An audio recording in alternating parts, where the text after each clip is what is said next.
آج ہم ایک نیو ویڈیو کے ساتھ آپ کی خدمت میں حاضر ہوئے ہیں۔ اگر آپ کو ہماری ویڈیو پسند آئے تو پلیز لائک اور شیئر ضرور کیجیے گا۔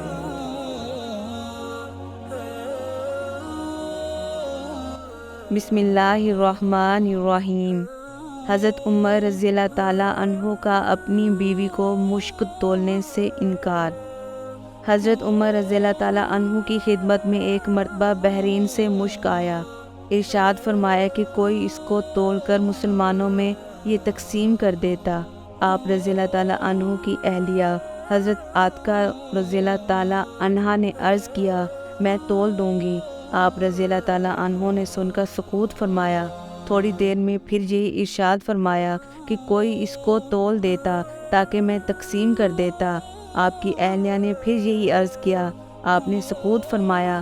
تیسری دفعہ میں ارشاد فرمایا کہ مجھے یہ پسند نہیں کہ تو اس کو اپنے ہاتھوں سے ترازو کے پلڑے میں رکھے اور پھر ان ہاتھوں کو اپنے بدن پر پھیر لے اور اتنی مقدار کی زیادتی مجھے حاصل ہو۔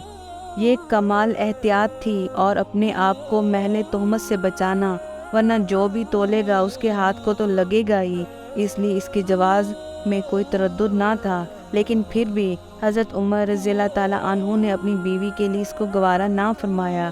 حضرت عمر بن عبدالعزیز، جن کو عمر ثانی بھی کہا جاتا ہے، ان کے زمانہ میں ایک مرتبہ مشک تولا جا رہا تھا۔ انہوں نے اپنی ناک بند فرما لی اور ارشاد فرمایا کہ مشک کا نفع تو خوشبو ہی سونگھنا ہے۔ یہ ہے احتیاط ان صحابہ رضی اللہ تعالیٰ عنہ اور تابعین کی اور ہمارے بڑوں کی، پیشواؤں کی۔ اگر آپ کو ہماری ویڈیو پسند آئی ہے تو ویڈیو کو لائک کریں، چینل کو سبسکرائب کریں اور مزید اس طرح کی ویڈیوز کے لیے بیل آئیکن ضرور دبائیں۔